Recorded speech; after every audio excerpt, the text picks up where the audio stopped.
संजय बाबू गोटे medical ICU department दायित्व थांती। आसुथिबा प्रत्येकटी रोगीर जत्न नियंती आ सदाबेले डाक्तर मानक पाखे पाखे रुहंती।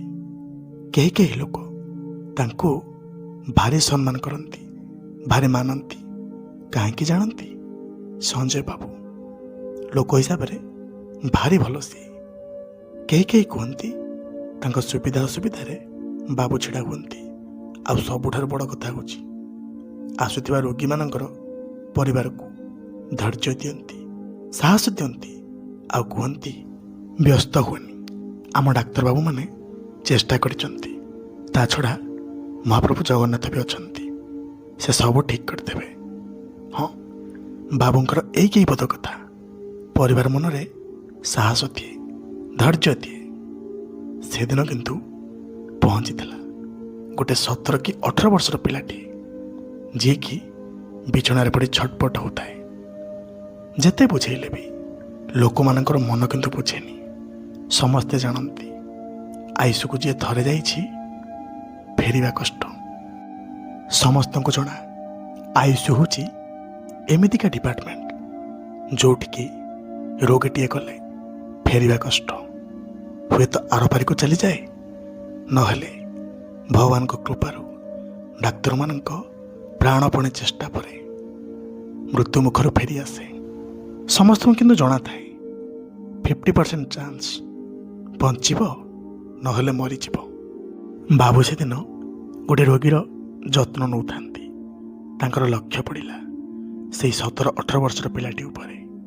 से बिछणार तो पड़ी थाए, तार केवल निश्वास चालू थाए। गोड़ हाथ हलैबा पई शक्ति भी न थाए ता पाखरे। आखिरु ना धार धार लुह झड़ी जाऊ थाए। बेचारा केड़े कष्ट पाउछि। बाबू किंतु आश्चर्य हेले। शेष समय रे किए बंधु परिजन मानक खोजी बसे।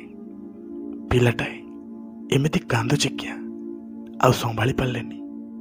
भगवान को पाखरे प्रार्थना भी कले, मणिमा महापुरु हे ताकू टिके साहा हुओ तार शेष समय रे।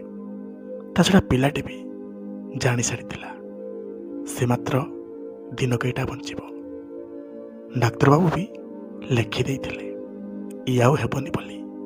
आ कोह संभाली न पारी बाबू से दिन से पिलाटर बेड पाखक आसिले। ता हाथ को भी धरी नेले। धीर स्वर रे प्रश्नटीए पचारले, कांदुछु क्या जे? प्रथम थरक पचारला बेले पिलाटी किछि भी कहलानी। बाबू आहुरी थरे पचारले, शेष समय तोर एमिति कांदुछु क्या जे? एथर पिलाटी तार धीर कंठरे कहला, जीवन तमाम करिथिबा प्रत्येकटी घटना एबे मो आखि सामने रे रील परिका स्टॉल होई चलिछि। बाबू किछि बुझी पारलानी। आहुरी पचारले, कौन करिछु तू? को घटना? से आहुरी कहला, मात्र गोटे लाइन रे जहाँ करिवार नथिला ताहा मु करिछि, आ जहाँ मु करिछि ताहा केबे करिवार नथिला। किछि बुझी पारलेनी बाबू। पिलाटी एमिति कौन कहूछि? से बुझेई देला, जेतबेले मु भल मଣିଷଟିए थिली, लोकमानक सहित ना मु मिसिछि ना केबे तांक दुख सुखर साथी हेछि। केते गाली गुलज करिछि, केते मारपीट करिछि, अनेक लोकन को असम्मान करिछि। मोठारू केते बड़ बड़ लोकन को बाबू टिके मुरुकी हसी कहले, हाँ तो कौन हला एबे काहे कांदुछु? से आहुरी कहूଥାଏ, मु चली जीवी दुनियारू सबुदिन पाई। मन भितरे अवसृष्टि रहीगला। एमिति एक परिस्थिति में पहुंची जे सेमानंकु क्षमा भी मागी पारिलेनी। एइटा ही मो जीवन बड़ दुख। जानिच मो पाखरे ना अनेक धन दौलत थिला, ताको अपव्यवहार करिछि। केबे भी गरीब मानकर काम रे आसीनी। भारी दुख लागुछि। हाय भगवान मनुष्य जन्मटिए देइथिले मते ए धरा पृष्ठरे, ताको मो नष्ट करि बसिछि। बाबू आहुरी कहले, चाहिथिले तांको तो क्षमा मागी पारथांतु, हेला कौन?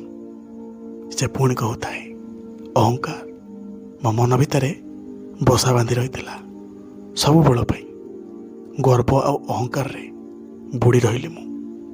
ସମସ୍ତଙ୍କୁ ଛୋଟ ଆଖିରେ ଦେଖିଲି। ସେଇଥିପାଇଁ ବୋଧ ହୁଏ ଆଜି ସମୟ ମୋତେ ସୁଯୋଗ ଟିକେ ବି ଦେଲାନି ସେଇମାନଙ୍କୁ କ୍ଷମା ମାଗିବା ପାଇଁ। ଜାଣିଛି ଏମିତି କାନ୍ଦି କାନ୍ଦି ମରିବା ଛଡ଼ା ମୋ ପାଖରେ ଆଉ କିଛି ବି ନାହିଁ। ଯେତିକି ଲୁହ ସେମାନଙ୍କ ଆଖିରୁ ଗଡ଼େଇଛି, ଆଜି ଗୋଟି ଗୋଟି କରି ସବୁ ହିସାବ ହେଉଛି ମୋ ସହିତ।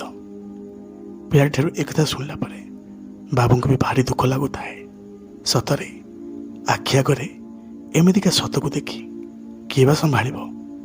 ଶେଷରେ ବାବୁ ବି ହାତ ଯୋଡ଼ି ଦେଇ କହିଲେ, ମହାପୁରୁ ହେ, ଭୁଲ ବୁଝିପାରୁଛି, ତାକୁ ଟିକେ ସାହା ହୁଅ ତାର ଏଇ ଶେଷ ସମୟରେ। ସେ ଆହୁରି କହିଲା, ନାଇଁ, ଭଗବାନ ମୋତେ ବହୁତ ଥର କ୍ଷମା ଦେଇଛନ୍ତି, ମୁଁ କିନ୍ତୁ ବୁଝିନି, ସବୁକୁ ଅଣଦେଖା କରିଛି। କଥା ହେବାର ମାତ୍ର କିଛି ସମୟ ପରେ ପିଲାଟିର ମୃତ୍ୟୁ ହୋଇଛି। ପରିବେଶଟା ଶୋକରେ ବି ପରିଣତ ହୋଇଛି। ଏଇଠି କଥା କିନ୍ତୁ ରହିଯାଇଛି। ବାବୁ କିନ୍ତୁ ପ୍ରଶ୍ନଟିଏ କରିଛନ୍ତି ସମସ୍ତଙ୍କୁ ଆଜିର ମଣିଷ ସମାଜ ପାଇଁ, କି ଏ ପିଲାଟି ପରିକା ଶେଷ ସମୟରେ ତୁମେ ଏମିତି କାନ୍ଦି କାନ୍ଦି ମରିବାକୁ ଚାହଁ ନା ହସି ହସିକା ଏ ଦୁନିଆ ଆଗରେ? ହଁ ଆଜ୍ଞା, ଜୀବନରେ ଏମିତି କିଛି କାମ କରନି କି ତୁମ ପାଇଁ ଆଉ କାହା ଆଖିରୁ ଲୁହ ଝରୁ। ଭଲ କାମ କର, ସମସ୍ତଙ୍କୁ ସ୍ନେହ କର, ଶ୍ରଦ୍ଧା କର, ଭଲ ପାଅ। ଦେଖିବ ଶେଷ ସମୟରେ କେହି ତୁମକୁ ସାଥ ଦେଉ କି ନ ଦେଉ, କିନ୍ତୁ ମନେ ରଖ, କରିଥିବା ପ୍ରତ୍ୟେକଟି କର୍ମ ଆଉ ଧର୍ମ ସାଙ୍ଗ ହୋଇକି ନିଶ୍ଚୟ ସାଥ ଦେବେ। ଏତିକି ମନେ ରଖିବେ, ଜୀବନରେ କେବେ କାହାର ସୁଖର କାରଣ ହଉ କି ନାହିଁ ସେ କଥା ଜଣା ନାହିଁ, କେବେ ବି କାହାର ଦୁଃଖର କାରଣ ହେବା ପାଇଁ କେବେ ଚେଷ୍ଟା ହିଁ କରନ୍ତୁନି। ନମସ୍କାର। ଛୋଟ ଭିଡ଼ିଓଟିଏ ଯଦି ଆପଣମାନଙ୍କୁ ଭଲ ଲାଗିଥାଏ ଜଣାଇବେ ନିଶ୍ଚୟ। ମହାପ୍ରଭୁଙ୍କ କୃପାରୁ ସମସ୍ତେ ଭଲରେ ଥାନ୍ତୁ, ସମସ୍ତେ ଖୁସିରେ ଥାନ୍ତୁ। ଜୟ ଜଗନ୍ନାଥ।